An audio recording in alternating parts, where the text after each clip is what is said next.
Hi, year 10, it's me again, Mrs. Hill, not Mrs. Hegarty. Right, so we've got exterior angles of polygons here. Exterior means outside, so the outside angle, so not the inside angles anymore. Now, you will notice that the exterior angle, which is the one on the outside, and the interior angle, so that's the interior, this is the exterior, they both lie on a straight line, okay? And that means that both of these, because they're lying on a straight line and they're next to each other, they are adjacent angles on a straight line, so they should total to 180 degrees. Now, we know that a pentagon, the sum of all the angles in a pentagon total to 540 degrees, okay? Because I told you that and we worked it out together when we were recapping interior angles.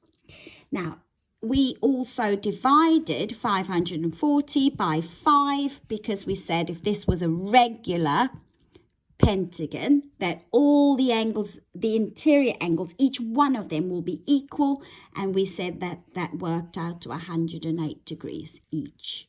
So if this is 108 degrees, the exterior angle should be 72 degrees because 108 plus 72 would total up to 180 degrees.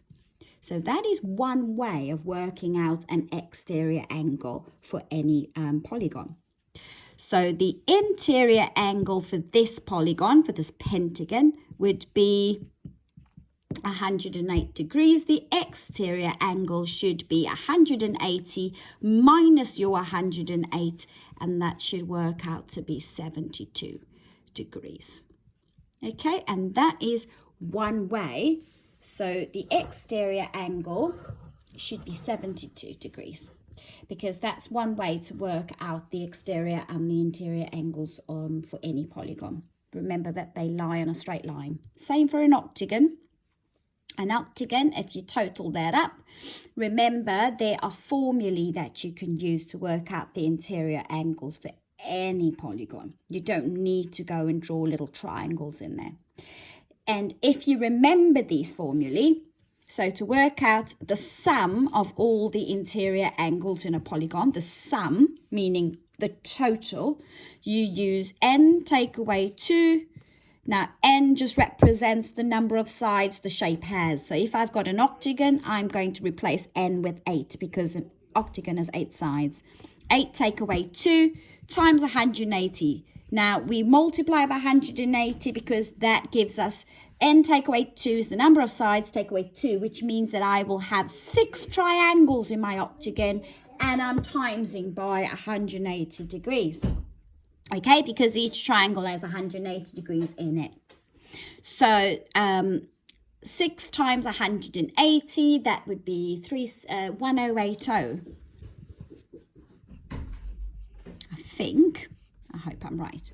Okay, so 360, that's 720, and another 360 is 1080, yes. So the sum of all these interior angles for the octagon are 1080. If I wanted to know what one angle would be for the octagon, one interior angle, I will do 1080 divided by 8 because I have 8 angles.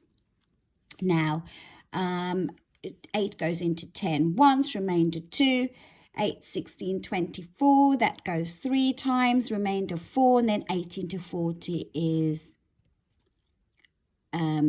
5. So 8, 16, 24, 3. So that would be 135 degrees for one interior angle. So if this was 135 degrees, I know that my exterior angle should be 45 degrees.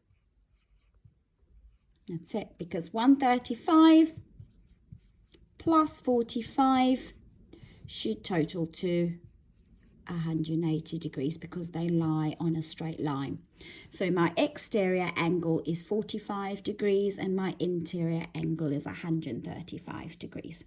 And this formula, n take away 2 times 180, is used to work out the sum for any interior, angles for polygons.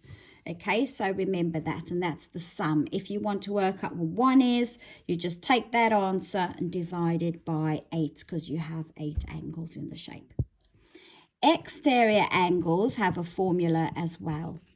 All the exterior angles for any polygon, all of them will total to 360. So if you want to calculate the exterior angle for the octagon, for example, if you didn't want to work out the interior angle and you just wanted to work out the exterior angle, that's going to be 360 divided by the number of sides the shape has, which means there are 8 sides on my octagon. So I will do 360 divided by 8, and that would work out to be 360 divided by 8. 8 goes into 36 4 times, because it goes to 32, remainder 4, and 8 into 40 will go 5 times, so that's 45 degrees, and we worked that out already. Okay, because 135 degrees was the interior angle, 45 degrees would be the exterior angle. So that is just a formula you can use and remember. So to work out all the exterior angles, just remember that the total for all the exterior angles for any polygon will always be 360 degrees. So you need to work out one exterior angle. You will do 360 divided by the number of sides the shape has, or the number of angles, if that makes it easier to remember. Okay, so n just represents the number of sides the shape has, the polygon has. Okay, that's from me, and I will set you a task after this. So you can copy those examples down, or you can have a look at Hegarty as well. But I hope this has been helpful, and I look forward to seeing you guys soon, hopefully, and keep safe. Bye for now, Mrs. Hill. Bye.